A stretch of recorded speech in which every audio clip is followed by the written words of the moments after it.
Good morning and a warm welcome to the Siemens Energy Q2 and half-year results analyst call for fiscal year 2026. Following the pre-release of our preliminary figures on April 23, 2026, we published our full and final Q2 fiscal year 2026 results along with the half-year report this morning at 7 a.m. on our website. Our President and CEO, Christian Bruch, and our CFO, Maria Ferraro, are here with me. Christian and Maria will take you through the major developments during Q2 fiscal year 2026. This will take approximately 30 minutes. Thereafter, Christian and Maria are available to answer your questions. For the entire conference call, we have allowed 1 hour. Christian, over to you. Thank you very much, and good morning, everyone, and thank you for joining us today. Siemens Energy has delivered another strong quarter, and I'm very proud how our team is executing successfully on the strong backlog, driving capacity expansion, and managing through geopolitical challenges day after day. Let me flag up some highlights from the last quarter before Maria dives into the details of our quarter 2 results. We achieved a record order intake of 17.7 billion euros, and with that, a record order backlog of 154 billion euro. That record backlog comes with increasing backlog margins across all businesses. The demand for our products in the different regions remains strong, with good pricing and with gas services and grid technologies contributing materially. We continue to build a diversified backlog comprising different customer segments and regions, and I will refer to this later in the presentation. In the last quarter, I also spent time with our teams in the Middle East, and seeing how they support our customers while keeping everybody safe in a demanding situation gives me a lot of confidence in our path forward. From a business perspective, the financial impact of the Middle East conflict has been very limited, and we continue to see solid interest in new projects across the region.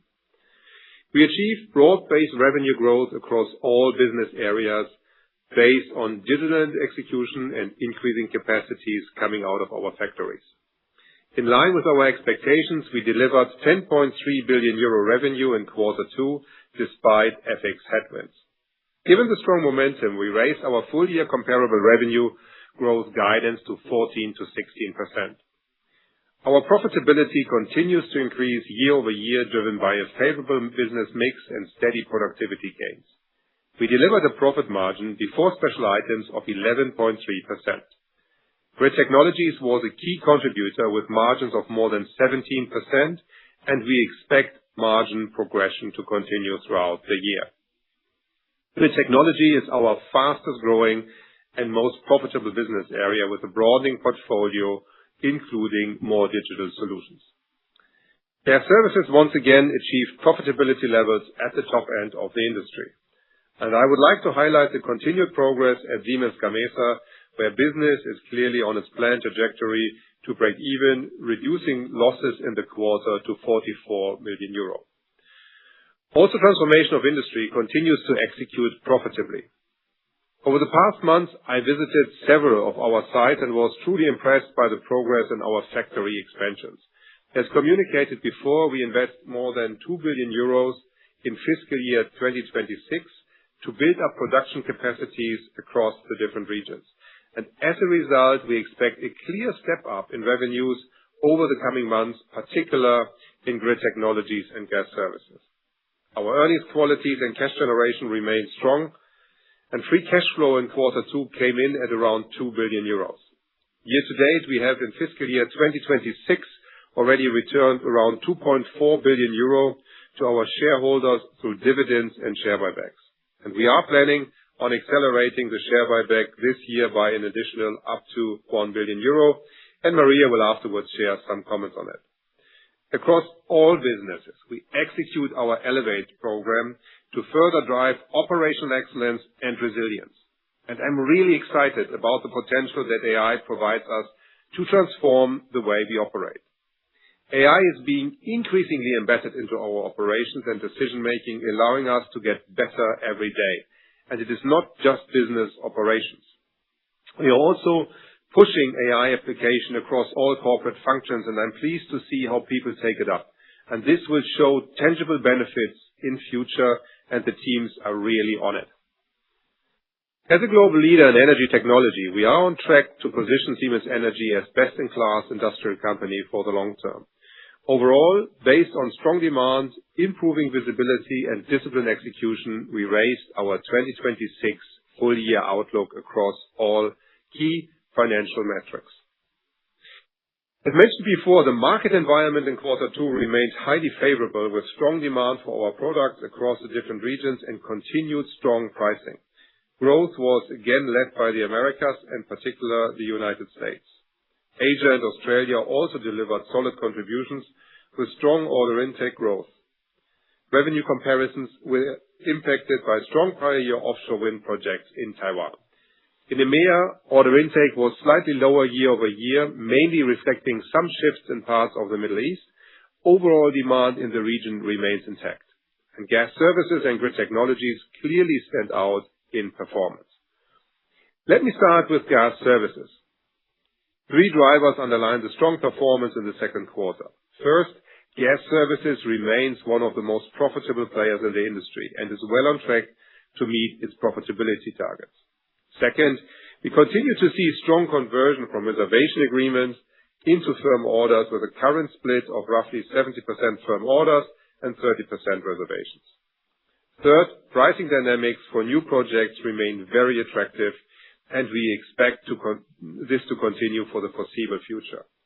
In quarter two, Gas Services delivered another record quarter with 8.9 billion euros in orders across 12 countries. Demand was strong in the Middle East and Europe, and obviously in the United States. U.S. demand was largely driven by data centers with excellent pricing conditions. The 5 GW of order intake in quarter two brings our total data center-related commitments to 24 GW, that is orders and reservations. In total, we booked 77 turbine orders in quarter two, including 26 large, 45 medium, and 6 small turbines, resulting in 12 GW of new turbine orders, with the majority linked to traditional applications.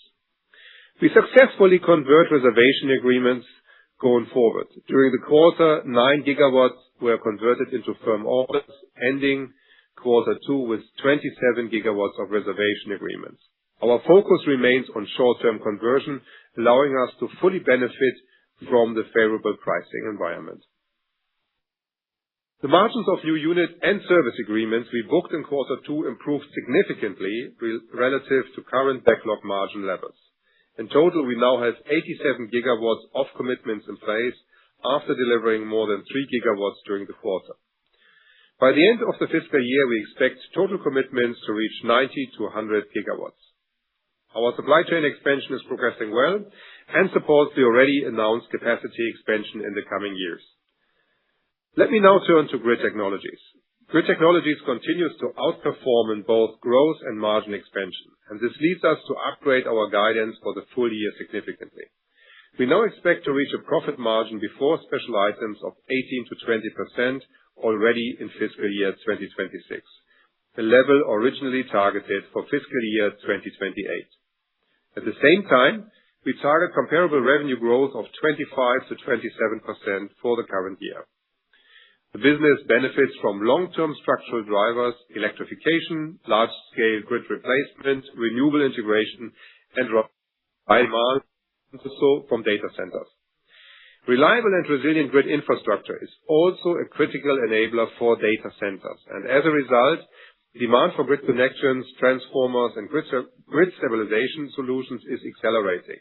In the first half of fiscal year 2026, this translated already into nearly 2 billion euro of data center orders in Grid Technologies. Global supply remains constrained, supporting pricing discipline and operating leverage. We see stable but elevated prices in Europe, while we observe higher average pricing levels in North America due to increased demand related to data centers. And this underpins our decision to continue investing heavily in U.S. capacity. But the demand does not only come from one region. The rising demand is visible in many parts of the world. We see an attractive long-term growth outlook well beyond the current investment cycle. To meet this sustained demand, we are expanding manufacturing capacities globally, and our transformer and switchgear capacity will increase by around 50% between 2026 and 2030. Looking ahead, we expect a clear acceleration in Grid Technologies performance during fiscal year 2026, driven by, first of all, higher revenue conversion from backlog, and second, new production capacities coming online, such as in Austria, Italy, Saudi Arabia, or China. And third, obviously, the operating leverage and productivity gains we have because of the great backlog. And this underpins our confidence in delivering 18 to 20% margins already in fiscal year 2026. Grid Technologies is now not only the fastest growing business in our portfolio, but also one of the most profitable, with visibility extending well into the next decade. And while we are expanding capacity for our products and solutions in Grid Technologies at record speed, we are simultaneously broadening our digital portfolio. The electricity grids in the different regions of the world are transforming, and electricity demand is accelerating rapidly, driven by electrification, the energy transition, and data centers. At the same time, renewable generation is increasing volatility and complexity in power flows. All of this offers us opportunities for new products to help our customers through this transformation. And beside the capacity expansion in our factories, we develop digital offerings to make the grid infrastructure more capable for the future. And we have recently launched our new software suite, Noedra, for Grid Technologies, in the logic that these digital applications create the mind of the grid. Noedra adds a digital intelligence layer that helps customers operate increasingly complex grid systems smarter and more efficiently. It brings together 4 high-value software and service layers. Noedra Shield, which secures the grid end-to-end with cybersecurity and compliance. Noedra Flow, which optimizes transmission with real-time insights and dynamic capacity. Noedra Nodes, which digitizes substations and turning them into intelligent self-monitoring assets. And Noedra Atlas, which supports the strategic grid planning and the energy transition. And together, this is a platform play, moving us towards recurring higher margin digital revenue while unlocking value from our installed base. And 4 weeks ago, we inaugurated our own Grid AI Lab in Orlando together with customers and partners like NVIDIA. And this investment accelerates how we apply artificial intelligence across the power grid. The lab combines Siemens Energy's deep domain expertise with NVIDIA's advanced AI infrastructure. It enables us to deliver real-time insights, digital twins, and predictive models that address pressing customer needs. And this is where we develop and train the intelligence behind Noedra, turning complex, multi-source grid data into actionable insights across operations, planning, and system optimization. Customer feedback clearly confirms tangible value and practical relevance of our digital and AI-driven approach for day-to-day grid operations. Overall, this gives us strong confidence that digital solutions, and Noedra in particular, enables the next chapter of the grid digitalization, scalable by design and anchored in clear customer value, and with that becoming an important growth driver for our Grid Technologies business. So, exciting times and lots of opportunities ahead of us. And with that, I will hand it over to Maria. Thank you, Christian. And good morning, everyone, from my side. Hope you're all doing well. Thank you for joining us today. We are continuing fiscal year 2026 with very strong momentum. In the second quarter, we delivered another record quarter in orders, continued high profitability, and very strong cash flow generation. Now let me take you through the key financial developments for Q2 and the first half of the year. Moving to the next slide, looking at the group performance. Q2 was another exceptional quarter. Orders reached 17.7 billion euros, setting yet another quarterly record for Siemens Energy. The increase was driven by strong demand in the new units business at Gas Services and Grid Technologies. From a regional perspective, as Christian mentioned, the US was a main contributor, with order intake more than doubling compared with prior quarter. Our book-to-bill ratio was 1.72, and our order backlog hit an all-time high of 154 billion euros.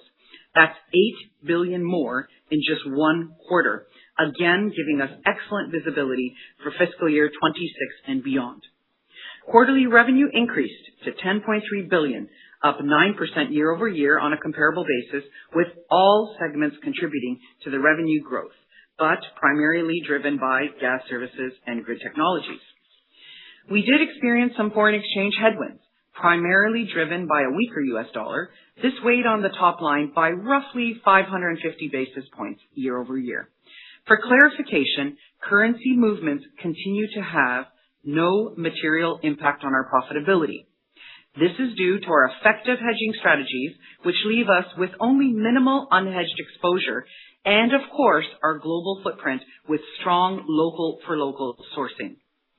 Profit for the group before special items was $1.164 billion, with a margin of 11.3%. This is up 220 basis points compared to Q2 of prior year. This substantial increase was supported by broad-based improvements across the portfolio, and with Siemens Gamesa delivering the most pronounced improvement year-over-year. Again, just a word on the Middle East exposure. As Christian already mentioned, we continue to monitor the situation closely, and to date, the impact on orders, revenue, and profitability have been limited. Net income for the group increased to $835 million. This is up more than $330 million year-over-year.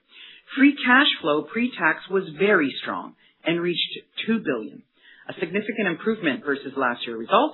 This was driven by the profit of Gas Services and Grid Technologies, customer advance payments, and reservation fees, given the high order intake. Now let's take a quick look at our order backlog on the next slide.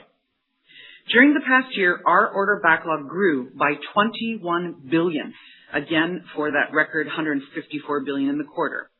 44% of the backlog is service-related, supporting recurring revenues and attractive margin characteristics. Backlog margins continue to improve further across all business areas.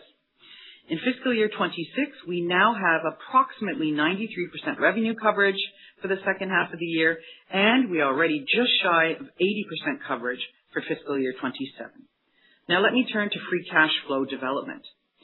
So as mentioned, the free cash flow generation continued to be strong in the second quarter, amounting to $2 billion, and we reached $4.8 billion for the first half of fiscal year 26. This performance again was supported by strong profit growth, increased customer advance payments, and reservation fees. Driven by our strong order momentum and a positive outlook for the group's profitability, we revised our full-year pre-tax free cash flow guidance upward from $4 to $5 billion to approximately $8 billion. The share buyback program announced at the Capital Markets Day in November of up to $6 billion through fiscal year 28 is progressing as planned. Since March 2026, approximately 11.6 million shares have been repurchased at an average price of $157.1 May 8th. As a result, the first $2 billion tranche of the $6 billion program is now substantially completed. Considering this year's strong free cash flow performance, we are pleased to confirm an acceleration of the share buyback program with additional repurchases of up to $1 billion in our Siemens Energy shares anticipated during the current fiscal year. As a result, expected total shareholder returns in fiscal year 2026, including the $0.6 billion dividend paid in March, will increase to approximately $3.6 billion. So now let me the individual business areas. Looking at Gas Services, Christian mentioned quite a bit here already. However, Gas Services delivered an outstanding performance and another strong quarter in Q2 of fiscal year 26. Again, orders were $8.9 billion. This is up 32% year over year and the highest order intake ever for Gas Services. The book-to-bill ratio for Q2 was 2.55, again leading to a record order backlog for Gas Services of $66 billion. The market for gas turbines greater than 10 megawatts saw remarkable strength during the second quarter. This quarter, Gas Services booked a total of 77 gas turbines for power generation in oil and gas. 26 of those were large gas turbines and 51 industrial gas turbines. Our Q2 market share for gas turbines greater than 10 megawatts stands at 27%. This is the number one position. Revenue increased 15% year-over-year, the highest ever quarterly revenue in GS. This was supported by strong execution in new units, with significant growth of 47% comparable. Service revenue was slightly below prior year. The service share as a percentage of revenue in Q2 decreased to 57% versus 67% in the previous year. This again was expected given the very strong new unit bookings in the previous quarters. And the new unit success today, as you know, structurally expands the high margin service base of tomorrow. Profit for gas services before special items increased to 552 million at the margin of last year's level, again, slightly reflecting that business mix effect with a more pronounced share of new units, as I already mentioned. Free cash flow pre-tax was 1.8 billion, significantly higher than last year, particularly benefiting from advanced payments on large orders. And overall, for gas services, a very strong quarter, and congratulations to the entire team. So now let's move on to our grid technology business. For here, grid technologies had a very strong performance in the second quarter. Orders increased to 7 billion, up 42% year-over-year. This increase in order intake was in part driven by solutions business due to a large HVDC project order in the Baltic Sea with a volume of more than 1 billion. In addition, the products business with transformers recorded substantial growth, mainly by demand from the US. Book-to-bill ratio was 2.28, and order backlog, also here a record, increased to 49 billion for grid technologies. Revenue up 3.1 billion represented year-over-year growth of 12%. This was supported by solid execution across both solutions and products. As a result, we've upgraded revenue growth guidance for fiscal year 26 to 25 to 27%. This is from 19 to 21%. And we expect a significant acceleration in revenues for GT in the second half of this year, primarily driven by the increased capacities from our brownfield expansions and, of course, project phasing in the solution business. Looking at profit before special items for GT, this amounted to 524 million, margin of 17.1%. The year-over-year margin decrease was primarily attributable to a one-off timing effects in prior year quarter of approximately 100 million, of course, which positively influenced the prior year results. Therefore, on a comparable basis, the Q2 margin of prior year was actually 16.4%, therefore an increase year-over-year. So in addition, we have increased our full year guidance for profit before special items for GT from 16 to 18% to 18 to 20%. For the second half of this year, just to repeat, we do expect a notable increase in margin. This is driven by the higher revenues and an enhanced contribution from higher margin products, as well as improved project execution. Lastly, free cash flow pre-tax was 735 million. This was supported by profit and milestone payments and continued moving to transformation of industry. Again, this business delivered another solid and consistent quarter. Orders were 1.3 billion, slightly lower year-over-year, mainly driven by timing shifts in the Middle East, particularly at compression and our EAD, or electrification, automation, and digitalization businesses. Book-to-bill ratio was 0.88, and the order backlog at the end of the quarter was 8 billion, unchanged and stable from previous quarter. Revenue increased moderately by 5% to 1.4 billion. Profit before special items improved to 171 million. This resulted in a margin for TI of 12% for the quarter. Of course, this was mainly due to productivity improvements and a higher margin of the processed order backlog. Free cash flow amounted to 46 million. This was lower than last year, mainly due to timing effects. Again, overall, transformation of industry continues to deliver reliable profitability quarter over quarter. Now moving on and turning to Siemens Gamesa, where we continue to see clear and tangible progress.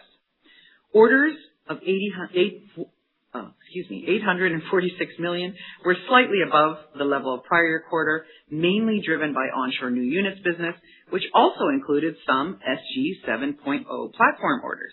That's the successor to the 5X turbine. As anticipated, no material offshore order was booked in the recent quarter. Therefore, book-to-bill ratio stood at 0.33 and the order backlog was 33 billion. Year-over-year, comparable revenue increased slightly due to the growth in the offshore business. Profit before special items improved significantly year-over-year to negative 44 million, and the margin improved to minus 1.7% in Q2. This is compared to minus 9.2% a year ago, or negative 249 million. In Q2, Siemens Gamesa delivered continued financial and operational improvements. The positive development was mainly due to better productivity and increased cost efficiency in offshore, as well as progress in the service business across the fleet. Free cash flow pre-tax was minus 654 million, partly due to planned quality-related cash outs in the quarter. The Siemens Gamesa team continues to work diligently through the matters step by step, and the direction of travel is very clear, and we remain confident in achieving break-even, supported by the operational measures in progress and already implemented. So now, let me move on to our revised outlook for fiscal year 26. So based on the positive business development in the first half and the strong market demand, we have raised our outlook for fiscal year 2026 across all key financial metrics. The change in the outlook is due mainly to a stronger than expected performance at Grid Technologies. For Siemens Energy, we now expect comparable revenue growth of 14 to 16%, up from 11 to 13%. Our profit margins before special items is now 10 to 12%, up from 9 to 11%. Net income is expected of around 4 billion, up from 3 to 4 billion. And free cash flow pre-tax is now at around 8 billion. This is up from 4 to 5 billion. And let me briefly highlight the changes within the business areas.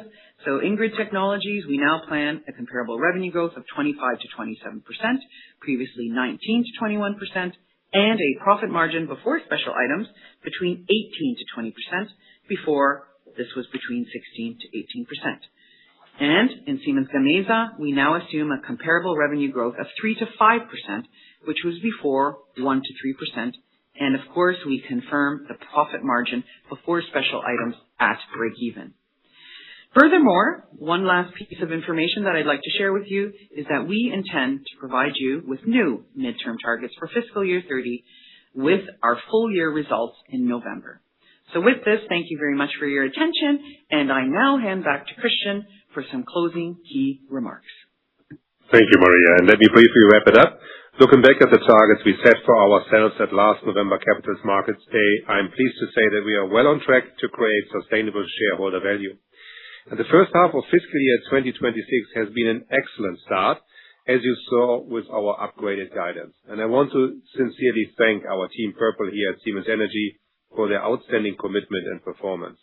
And our people stand side by side with our customers, doing everything possible to keep critical infrastructure running. The importance of reliable energy in our daily lives has never been higher. I'm proud of what our team is, even more excited about what lies ahead of us. And with that, I would like to hand it back to Tobias for the question and answers. Thank you so much, Christian. Thank you so much, Maria. So we will start our today's Q&A session. If you wish to ask a question, please press star 1 on your telephone keypad. So please press star 1 on your telephone keypad. If you no longer want to ask a question, please press star 2. As we already have a really long queue in the line, please really limit your questions to one question each. And the first three analysts in order to ask a question will be first Max Yates, then Gael de Bray, and then Sebastian Grobe. So Max Yates from Morgan Stanley, please go ahead. Thank you, Tobias, and good morning, Christian and Maria. So my question was really just on the order intake over the next few quarters in gas services. If I sort of back out of your comments on the year-end commitments, it looks like you're pointing towards sort of 8 gigawatts a quarter over the next couple of quarters. At the midpoint, maybe 10.5 at the upper end. And I guess, there's a lot of data that we can see around slot reservations. What I'm really trying to get to is there a reason that we're sort of seeing orders level off at that kind of range? Is this kind of the new normal? And I guess I would interpret your slot reservations in the high 20s, or that dictating the next 4 quarters of orders at about 7 gigawatts a quarter. I'm just trying to think about what do we see as the sort of steady state of orders over the next 12 months, over the next 2 years, and should we think about it, that 12 to 13 just truly being exceptional? So any color there and how customer conversations are feeding into that? Thank you. Thanks, Max. Great to hear you. Let me give you 3 remarks. We have to keep in mind, this business is still, let's say, not a quarter-by-quarter business. There is certain, obviously, lumpiness in that, and not get too fixated. We said it before, and I would repeat it. We feel comfortable with this elevated level of the gas turbine market, and we see this continuing. And you will see also going forward quarters on a good level, then on a lower level a little bit, but you have to look really on a year-by-year basis. And in this, we would continue to repeat that we see sufficient opportunities to believe that this elevated level is going to continue. But we have seen also now in the last quarter, we always try also to balance out really the segment, how much data centers, and I think with a 25 to 30%, that is something which we enjoy, but at the same time we balance out. So we also now, you've seen some quarters coming in, and you will see it coming in also classical operations, Asia, and really balancing out. And we are trying to steer smartly through it to build a great portfolio on projects. But as I said, elevated level, we believe this is going to prevail. And don't get too fixated on the quarter. And for us, it's really about diversity of the backlog in segments and in regions. Great. Thanks for the color. Thanks.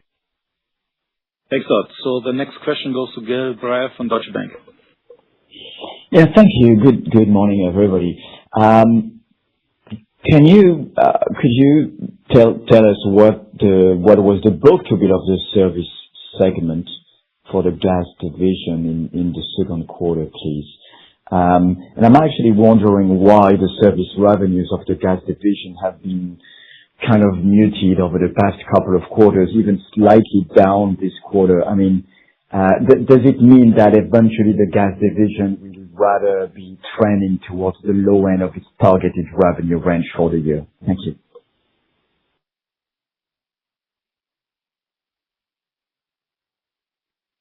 I'm not sure whether I heard everything correctly. I mean, sorry, Gail, the quality was really bad. Revenue development or what? Do you need me to repeat the questions? Just a second. So first, revenue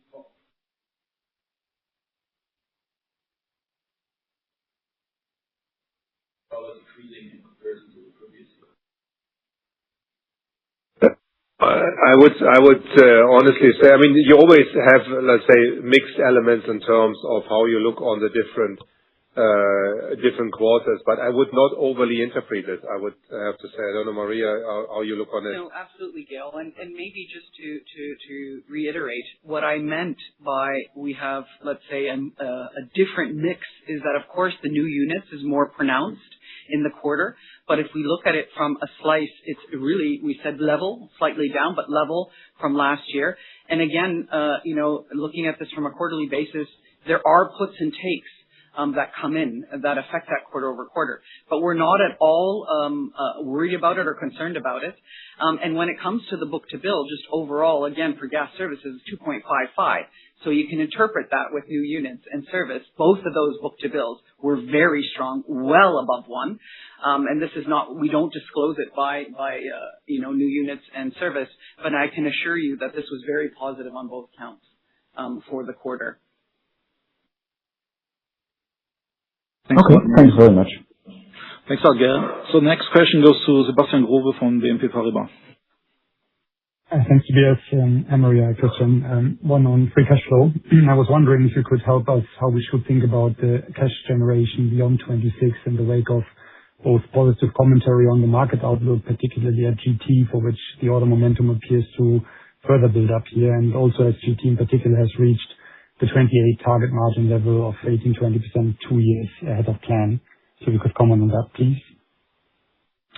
Sure. Thank you, Sebastian, for the question. Maybe let me start with the free cash flow first. And I think this is, like we mentioned, we have an excellent cash generation, clearly cash conversion rates above 1. And as I mentioned, looking at for this year alone, we have roughly, if you look at the 8 billion that we're anticipating, roughly 5 billion of that cash flow comes from operational profitability alone in that regard.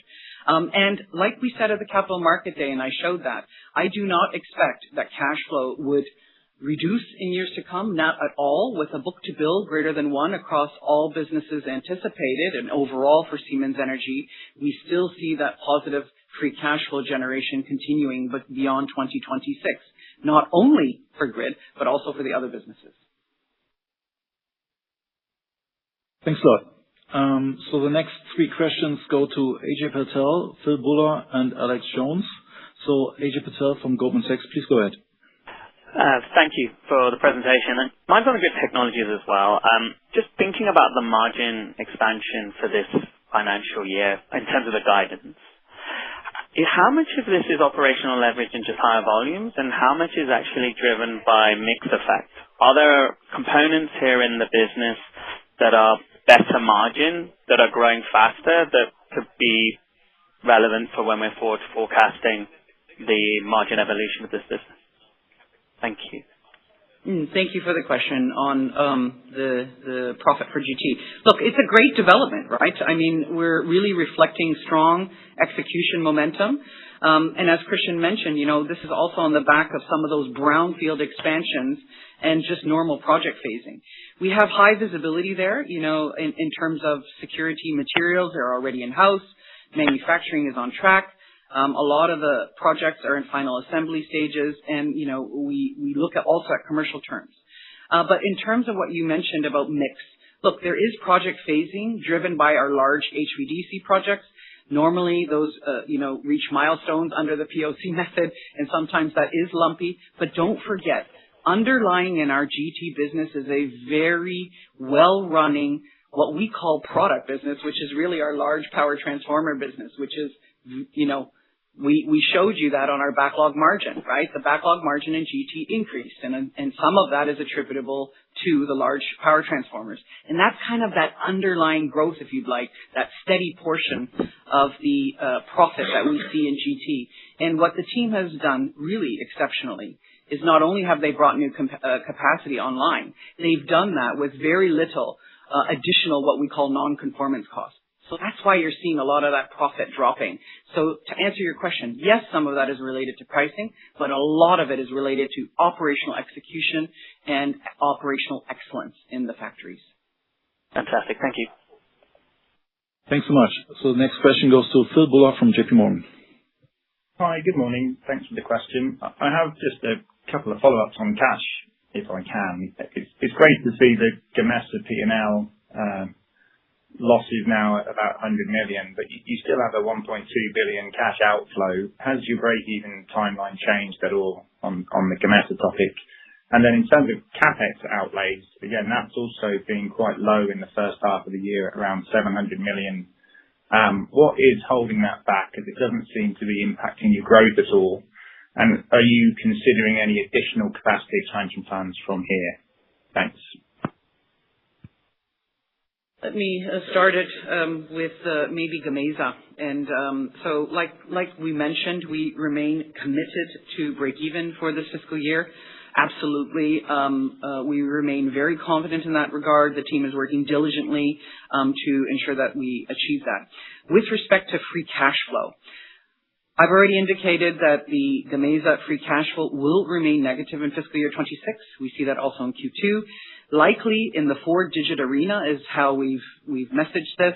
However, better than fiscal year or on level with fiscal year 25. And there's 4 reasons why really you see this free cash flow, if you'd like, trailing the profit development.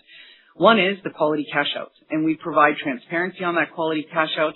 And again, as we've said before, the largest cash out is in the years of fiscal year 25, so prior year, and this year, where we've indicated around, the triple mid-digit, around 400 million, let's say. Then secondly, of course, we're working on many project improvement, risk mitigation, and cost out measures, and those will also have perhaps a delayed cash effect, due to the phasing of, percentage of completion or POC. Then don't forget, we do continue to have CapEx related to the offshore ramp-up that continues to go through and has cash impacts, of course, this year. And last but not least, this is something that's near and dear, is the reduction in contract liabilities. If you recall, we even mentioned this at the Capital Market Day. What we're trying to do is look at phasing of orders, of course, and deleveraging, shifting of pre-financing towards, let's say, other parts of our business, and we continue to optimize the pre-financing on a group level, considering opportunities, risks, etc. So Phil, in looking at those 4 items, of course, we do expect a negative free cash flow here, and as we mentioned at the Capital Market Day, we expect free cash flow to be positive in fiscal year 28 for Siemens Gamesa. Yeah, maybe let me comment briefly on the CapEx pieces. I mean, this will be, let's say, higher in the second half, and obviously this is more booking things. The factory expansion, as I said, are running well, and they're ramping up, and so that is not any major things. It's really more or less on how it is booked. With regard to additional capacity, there I would say stay tuned and call in quarter 4 when we want to give more in a new midterm outlook. We are reviewing these things. We see fantastic growth momentum. That's very positive, and we will share more insights in the quarter 4 call. Thank you very much. Thanks a lot. So the next question goes to Alex Jones from Bank of America. Great. Good morning. Thanks for taking the question. I guess over the past 2 quarters, you've signed 19 gigawatts of new slots, whereas your US peers signed 40 gigawatts. Does that reflect your efforts to balance out customer mix, and therefore you're happy to see some market share on US data center deliveries towards the end of the decade? Or, is there anything else we should consider to explain that divergence, like a greater focus on firm orders from you rather than new slot reservations? Thank you. Yeah, I mean, I wouldn't compare myself against somebody else. I just can say on how we look on it. Absolutely, what we're trying to do with the reservation agreements is to keep, I would say, a decent timeline in terms of also how fast we convert them. And that is obviously an important element in terms of this ratio between reservation agreements and firm orders. And also keep in mind that, I mean, majority of the business still is obviously classical utility business. Not each and every order comes with a reservation agreement. So we have to avoid that we draw this conclusion immediately. Some of it is classical business, also particular in other regions. And as I said, we're quarter by quarter trying to balance it out a bit.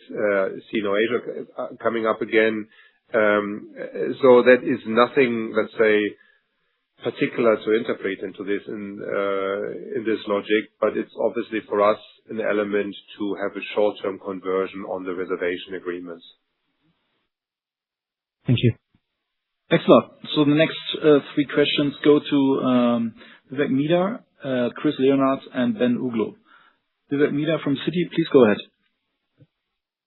Thank you very much, everyone, and good morning. Hope you can hear me well. I'd actually like to follow up just on that specific comment. You mentioned about having a short-term conversion. Are you referring to short-term conversion of the slot reservations into firm orders, or is it more about lead times on the project? I'm curious as to how you're treating the question of reservations and orders for delivery slots post 2030. When do you expect to start having more conversations with your customers about those kinds of slots? How are you thinking about that longer term project pipeline? Thank you.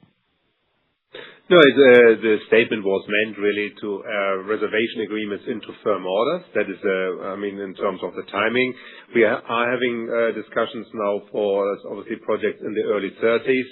that is developing and will continue also going out. But as I said, for me, it's obviously something where we still try to convert it then in a decent time frame in firm orders. That's it, right? And question was a bit also, can you read anything into it? And I'm struggling to, I have to say, sometimes. I have to say it's a great market, there's a broad interest. We see also now customers which are not out of the data centers coming back and obviously realizing activities. Interestingly enough, I think despite high oil and gas prices, we see across the board also the interest into LNG-based facilities continuing. So that means also the market believes that midterm it will play out. And that's it, right, in that regard. Fully understood. Thank you. Thanks a lot. So the next question goes to Chris Leonard from UBS. Yeah, hi all. Thank you for taking the question. So can you just speak to the evolution that you've seen in order dynamics for gas turbines through Q3 to date, and whether or not you're also seeing continuing momentum in that backlog margin for the turbine business? And you've also been clear that you expect a slowing order intake into the second half of the year. Would you still expect to have the 70% split on firm orders to be sustained into full year 26 for that total commitment of sort of 90 to 100 gigawatts that you've guided to? Thank you. Yeah, thank you. I have to see on how to best frame it. If I look on quarter three, looks still very good, right, in terms of all what I see coming. I cannot tell you how much is now reservation agreements then and orders, because this is then, tight planning. But quarter three, it looks good. I would believe quarter four will be a little lower, but keep in mind, we are now already at, 17.5 billion? 17.6 billion in GS, and we were last year at 23.5 in the total year. So obviously seeing the ramp up of capacity, it will not every quarter be 10 billion, or 8 billion or 9 billion, and this is why this will balance out. And this is why I would always warn on this quarter by quarter. And if you look beyond 26, also 27, all what we see looks like a good pipeline. And in that regard, on the order side, works all out, and we will every year until 2030 increase our capacity in the factories on the gas turbine side, in terms of coming with additional capacity in, and that helps us obviously to generate the revenue. Pricing is good and still continues to contribute positively to the backlog margin, and I see that also for the quarter three. Super helpful. Thank you. So,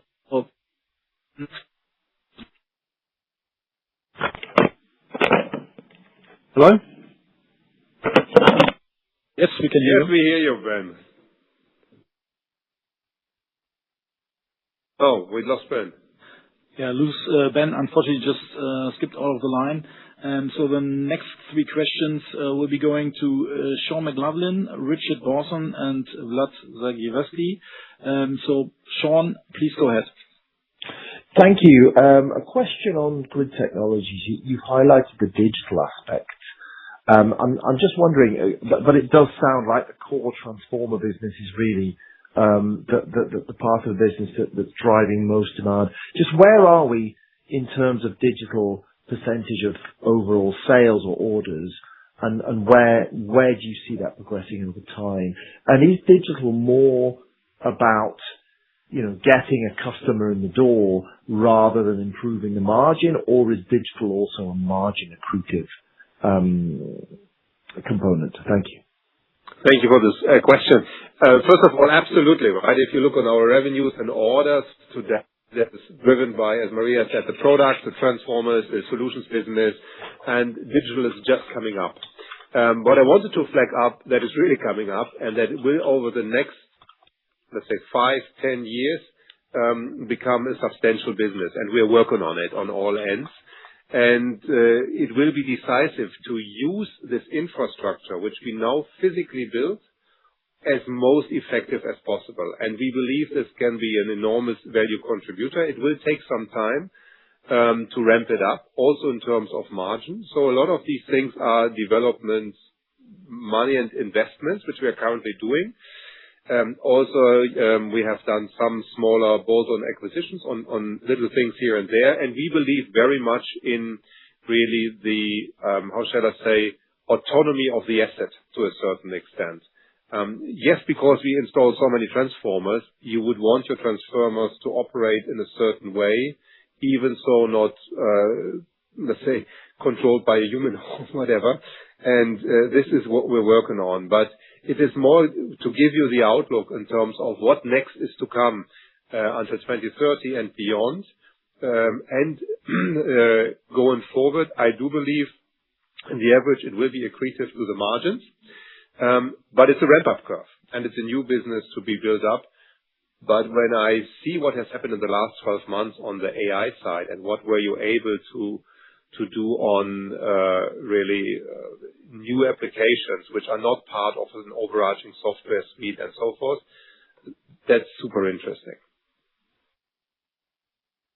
Thanks a lot. So the next question goes to Richard Dawson from Berenberg. Good morning, and thank you for taking my question. Just one on the orders for gas services. So clearly very strong demand from the US data center vertical, but have you seen only the data center customers starting to cancel projects due to objections at the local level? So really issues around energy availability or water supply, for example. And if this had any effect on reservation agreements? Thank you.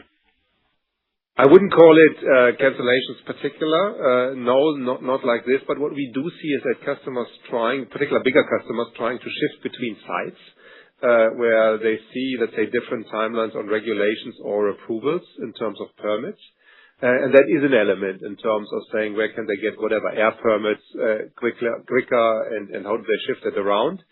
But so far, these customers have a portfolio of different sites and projects where they then want to deploy the assets to. But this is more that it fundamentally that you would say you see bigger amounts of cancellations. No. That's great. Thank you. Thanks a lot. So the next question goes to Vlad Zagrzewski from Barclays. Yes, good morning. Thank you very much for taking my questions. I'll ask also about gas services orders, I'm afraid. Trying to look at the bigger picture here. In the last 2 quarters, you booked 25 gigawatts of firm orders. This is 50 gigawatts annualized just for Siemens Energy versus your capital markets day estimates of the entire market being around 100 gigawatts per year going forward. Is it underlying market demand so much higher than you thought back in November? Or is it particular phasing of orders and this 100 gigawatts number for the market still holds?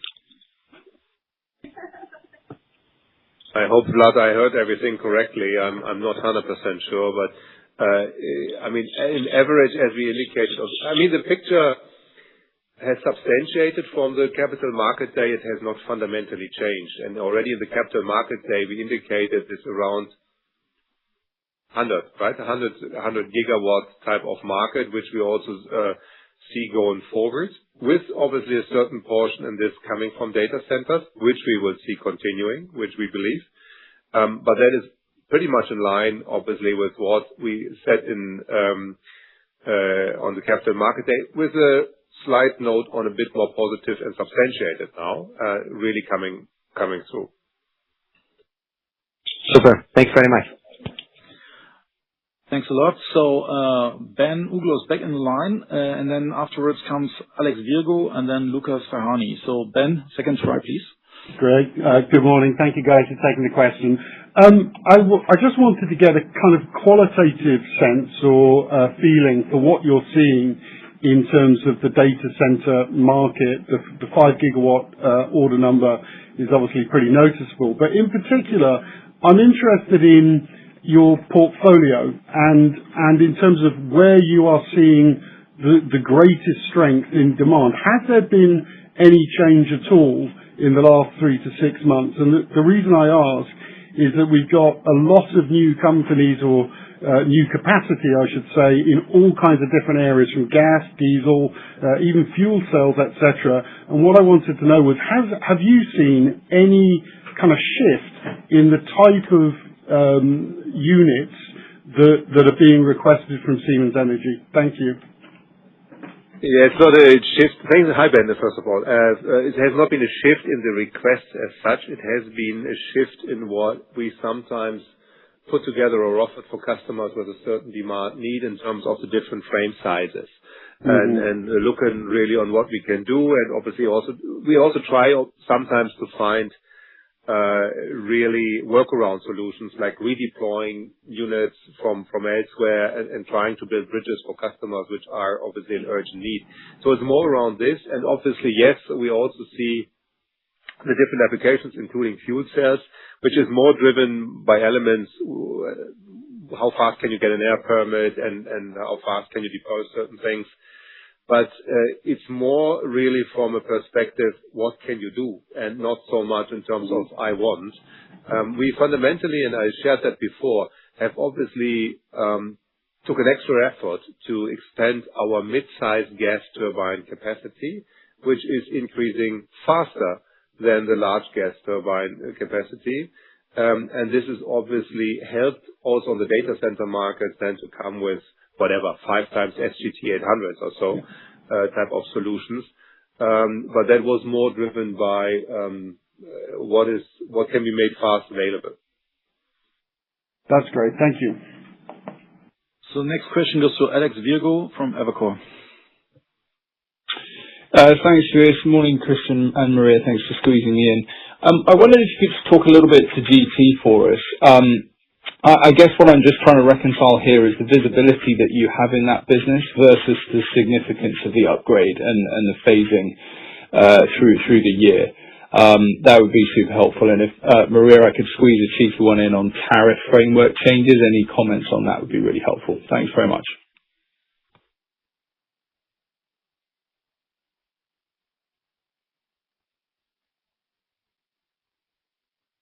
Okay. No, sorry, Alex. It's the audio quality is medium. I mean, what we are seeing, obviously, and I hope you said GT business, right? I heard you correctly. What we're seeing in GT going forward is obviously a strong transformer business continuing. We see this demand, obviously, on the data center side. This activity, keep in mind, if I have it right from the top of my head, I think 2,000 gigawatts of capacity globally are waiting for grid connection, something like this, right? So it's an enormous amount of strengthening grid infrastructure, and will continue to prevail. So the visibility going forward is good, in terms of the demand needs. And we always have said, obviously, certain of the solutions business and project business will be more bumpy in terms of getting into areas like the big HVDC. But also there, I would say, let's take an example, Europe. We see this continued planning being executed. So in that regard, visibility going forward is good. This is why we're expanding so much capacity. I mentioned the 50% capacity expansion between 2026 and 2030. And we believe the market will still be, let's say, tight at that time. So I would say so far, so good. And yes, let me make a brief word, Alex, on your question regarding tariffs. So, I mean, of course, we booked around the 200 million or so tariffs of last year. We've fully included tariff impacts that are expected for this year. And as you know, this situation remains slightly volatile. And of course, we don't expect significant impacts on new orders and/or our margin expansion. Maybe let me put that out there to start. Secondly, when it comes to the new, let's say the tariff and the refunding, if you recall, one of the reasons why we're so resilient with respect on to our customers, we haven't received anything with respect to refunds or anything like that. And of course, should that be the case, if and when, then of course we would back to the customers accordingly. But nothing really to report on that side at this point in time, Alex. As we have 3 more questions on the line, or 2 more questions on the line, please really a quick Q&A now. It's Lucas Verhaeren now from Jefferies, please. Thank you. Just one on wind. See, there was some one-offs in Q1. The margin was slightly better, and then you pointed that Q2 could be kind of similar to slightly worse Q-on-Q. Eventually, it's better again. So just the path there, how do you see the second half and the improvement? Do you have extra confidence in getting to that break even? Thank you.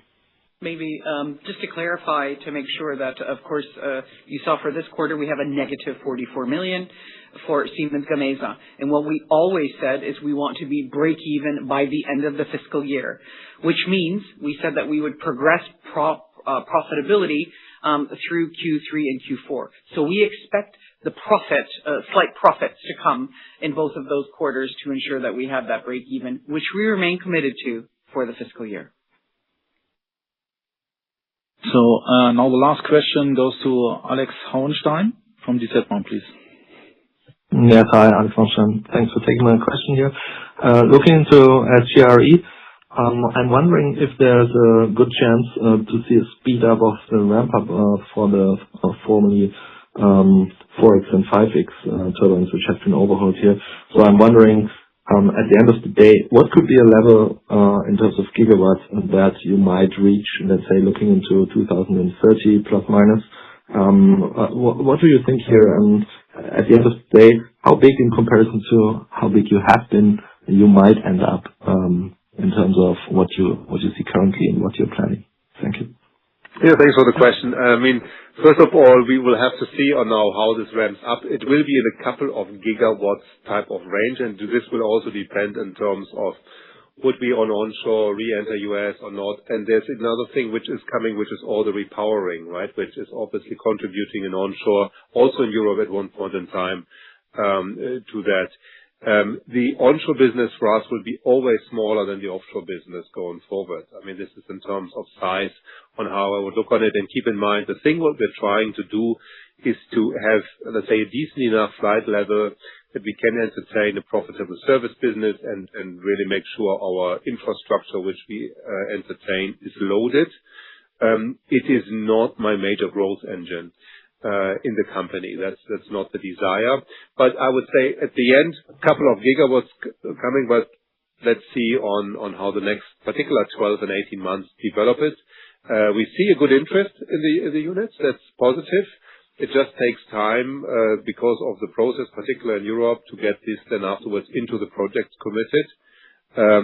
I'm more obviously now looking particular with regard to 27 on the large orders on the offshore side. Okay, thank you. Thanks a lot for the extra time. If there's any additional questions, you can always reach out to the investor relations team. But with that, Christian, do you want to conclude the call with some extra comments? No, I mean, first of all, thanks very much for your time and all the questions and your interest in the company. I have to say, I can only repeat, it's a great time to be in the energy industry. There's more to build and more to come. And I'm really pleased also to see that the people are able to execute. I mean, this is what Maria mentioned with the capacity expansions. I had big concerns at the beginning of the year in terms of, okay, is it really all coming in terms of getting the factories up and running? That's positive. And we take it from here and take it forward. Thanks a lot, Christian. So everybody have a great day and talk to you soon. Thank you. Bye-bye. Thank you. Bye-bye. Thank you. Bye-bye. Thank you. Bye-bye.